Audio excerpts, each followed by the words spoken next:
Production की फिल्मों में काम करने वाली अभिनेत्री, नाम पायल घोष, अनुराग कश्यप पर लगाया यौन शोषण का आरोप।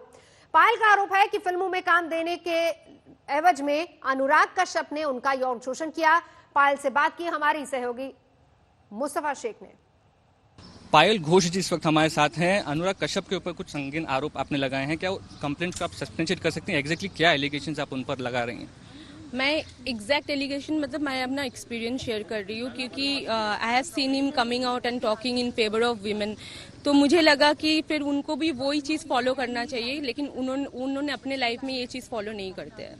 तो मुझे यही बोलना था लोगों से कि वो एक नकाब पहन के लोग मीडिया के सामने आते हैं कि रियल लाइफ में वो कैसे है। और मुझे सबसे बड़ी जो मुझे अपार्ट फ्रॉम मेरे साथ जो भी हुआ, उसके बाद भी उन्होंने जैसे अपने एक्ट्रेसेस के नाम लिए और बाकी लड़कियों के बारे में भी बताया, तो इससे तो जाहिर होता है कि उनका कोई रिस्पेक्ट है ही नहीं औरतों के लिए। एंड सिर्फ कहने की बात है। क्या आपका एक्सपीरियंस क्या रहा उनके साथ, अनुराग कश्यप के साथ? आपने क्या अलार्म भी रेस किया जब ये चीज़ें हुई? मैंने पहले बात उनको ऑफिस में मिलने गई थी। फिर उन्होंने मुझे काफ़ी देर तक उनके ऑफिस में मुझे बिठा के रखे। फिर नेक्स्ट डे एक दिन मुझे घर पे बुलाया, मैं गई थी। उस दिन उसने बहुत अच्छे से मेरे साथ बिहेव किया। उन्होंने खाना मुझे परोसा, फिर उन्होंने खुद खाना का प्लेट मेरा लेके गए। एंड ही वॉज टॉकिंग, मुझे ये भी पूछा कि तुम क्या बनना चाहते हो, एक्टर या star?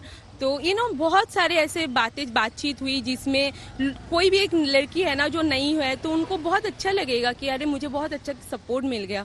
somebody is there like who also comes from a humble family and वो तुम्हें सपोर्ट करने वाला, मतलब सपोर्ट कर रहा है, मीन्स इतना अच्छा बातें कर रहे, इंस्पायर कर रहे हैं। सो आई वाज वेरी इम्प्रेस्ड।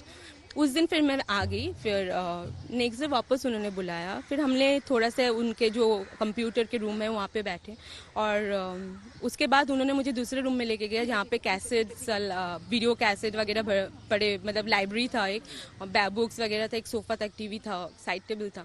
तो उन्होंने मुझे कुछ ऐसे फिल्म चला दिया और उसके बाद चीज़ें ठीक नहीं रही। और फिर जब मैं अनकंफर्टेबल फील कर रही थी तो उन्होंने बताया कुछ मतलब उनके एक्ट्रेसेस के नाम जिनको उन्होंने लॉन्च किया, और उन्होंने बताया this everybody is very good and cool with me. उन्होंने बताया माही गिल, रिचा चड्ढा, हुमा कुरैशी। और उन्होंने ये भी बताया कि मेरे साथ बहुत सारे लड़कियों का संबंध रह चुका है, 200 से भी ज़्यादा। और वो बहुत प्राउडली ये बोल रहे थे। मीन्स एक तो मतलब लोग नहीं बोलते अगर हुआ भी है कि लोग क्या सोचेंगे मेरे बारे में, but he was very proud about doing all this thing. तो बहुत वो था, और मुझे कन्विंस करने की भी कोशिश कर रहे थे। चीज़ें कुछ अच्छी नहीं रही तो मैंने उनको प्लीड किया कि सर मैं आपसे बाद में मिलती हूँ, आज मुझे जाना ही पड़ेगा। फिर मैं वहाँ से निकली, और फिर आज तक मैंने बात उनके साथ मैंने बात किया था फ़ोन पे, मतलब मैसेज भी, फ़ोन पे बात भी हुई।